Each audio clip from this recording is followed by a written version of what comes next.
what's culturally appropriate about that song? I don't know. Your Spanish is. Do you feel like less of a gringo when you sing that song? Okay. It's very inclusive. Thank you, Daisy. That's a really nice perspective about it. Yeah, I think eventually we're all going to be like one master race anyway, like one brown race. Yeah. Just like one delicious shade. We'll all mix it up and we'll all just be like, the color of Beyonce, basically. Yeah, so like we zoom out time. So it doesn't really matter. Yeah, that makes sense. Think about it. I can understand that too. I guess, but not yet. Like, you're just a white boy.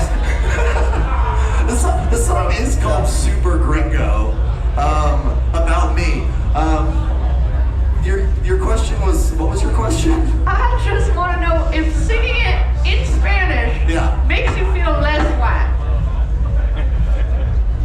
Yeah, a little bit. Yeah, okay. Like a tiny bit. Just admit it, A little tiny bit. I'll be honest. It makes me feel slightly less. Well, it doesn't make me feel less white. It makes me feel like less bad white.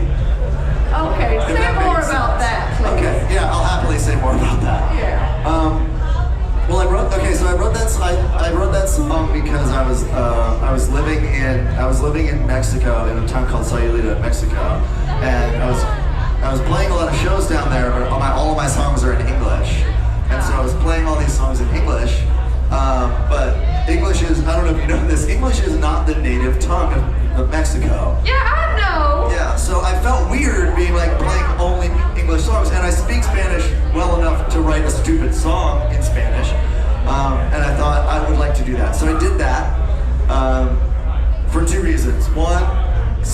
Three reasons. One, so I would feel better about how weird I was feeling. Two, so that people who were coming to see my shows who were not English speakers would feel more included, and then also to make the white people who didn't speak any Spanish feel bad, which is the part where I feel like less bad white.